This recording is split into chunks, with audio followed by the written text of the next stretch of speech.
Hi, boys and girls. The animal characters in an animal fantasy act like people.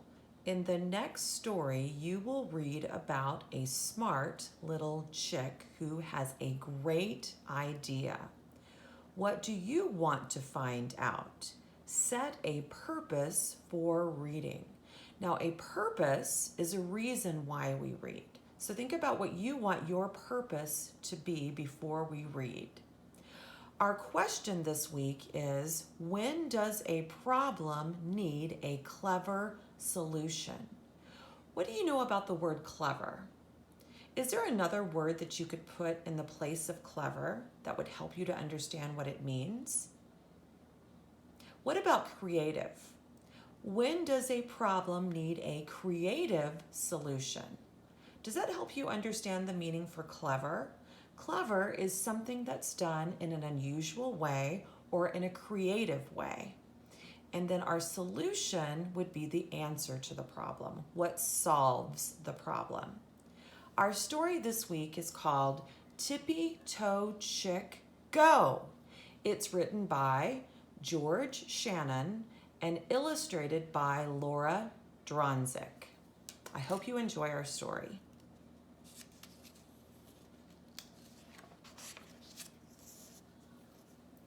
Every morning when the dew had dried, Hen took her chicks to the garden for their favorite treat, sweet itty-bitty beans and potato bugs.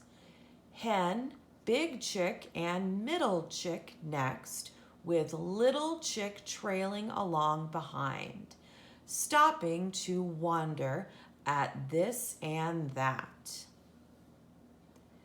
Then running tippy-toe, tippy-toe to catch the rest, across the yard, into the garden to eat, eat, eat, every day of the week, till one day,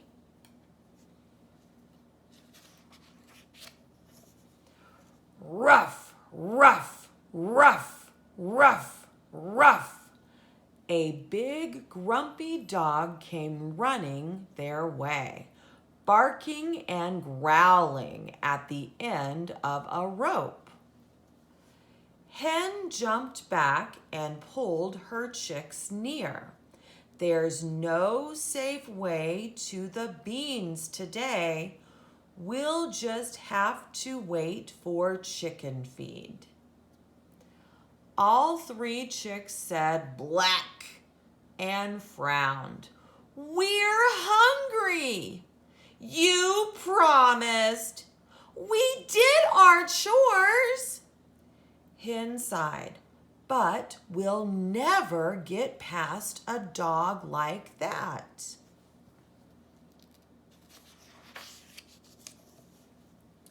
Big Chick said, wait, I'll take care of this. He slowly took a step toward Dog. Now listen, he called. We won't hurt you. We're just going to the garden for an itty-bitty treat. Ruff, ruff, ruff, ruff, ruff. Dog disagreed, barking and pulling at the end of his rope. Big Chick ran to hide under Hen's safe wing.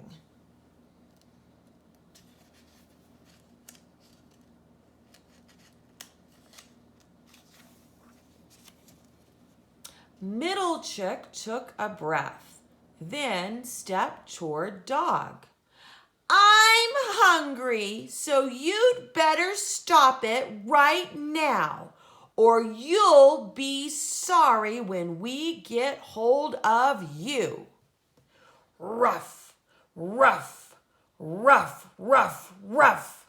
Dog disagreed, barking and pulling at the end of his rope. Middle Chick ran to hide under Hen's safe wing. Let's go, said Hen. We'll really have to wait. Little Chick peeped. I want to try. Oh, no, said Hen as the other chicks laughed. You're much too small. Little Chick yelled, but I can run. And off she went, tippy-toe, tippy-toe, as fast as she could, straight toward Dog. Hen screamed and grabbed her heart. Big Chick closed his eyes. Middle Chick shook.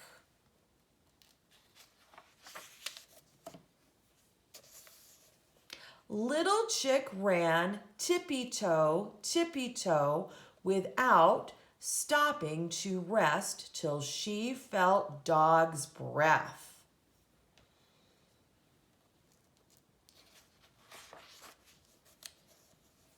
Then Little Chick laughed and began to run again.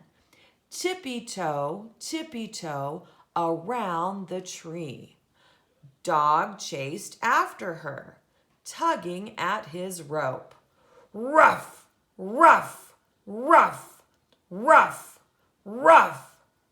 Tippy-toe, tippy-toe, around the tree.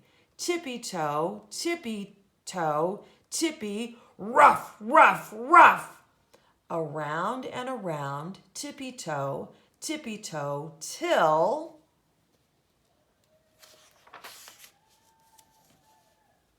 ruff, ruff, yip, yip, yip, yip. Dog's rope was wrapped all around the tree. He was stuck and too mad to think back up. Hen clucked with pride. Big Chick and Middle Chick just stood and stared. Little Chick called, "It's time to eat!"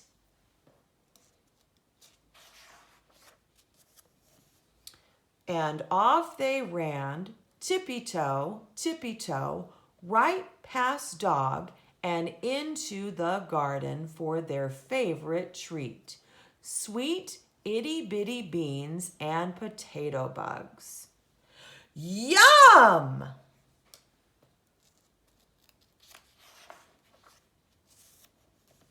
Now, boys and girls, I hope you enjoyed that story.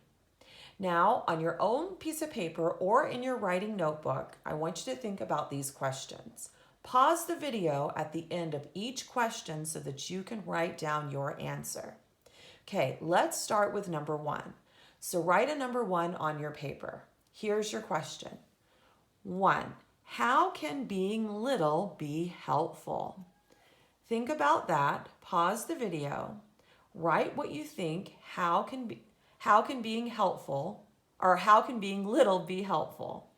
And then start it back up. Okay, now write a number 2 on your paper. Why does the author let the smallest chick save the day? Think about that question. Think about why the author lets the smallest chick save the day. Pause your video and write your answer down in your writing notebook or on your extra piece of paper. And then start it up once you're done. Now for number 3. What words would you use to describe Little Chick? Where does she live? Now there's 2 questions there. First, you have to decide what words from the story or words that you can think of would describe Little Chick. Then tell us, where does she live? Pause the video so that you can answer your questions in your writing notebook or on your extra piece of paper. And then start it back up and be ready for number 4. Okay, number 4. As you read the story, did anything confuse you? What did you do? Now, if something confuses you, that means that maybe you don't understand something. Was there anything from the story that you didn't understand? If so, write what that was and tell us, what did you do? Was it a word that you didn't understand? Was it something that was happening in the story that you didn't understand? Pause the video and write your answers to those questions, and then start it back up for number 5. Okay, number 5. For number 5, we're going to look back and write. So you're going to look back at pages 34 to 37. Or you can just think back into the story. Why was Little Chick's idea great? Write about it. Use evidence from the story to support your answer. Discuss what you wrote with a partner. Now that partner could be your mom and dad or maybe a brother or a sister. But think about why Little Chick's idea was great. Tell us about it. And use evidence or information that you learned from the story to help support your answer.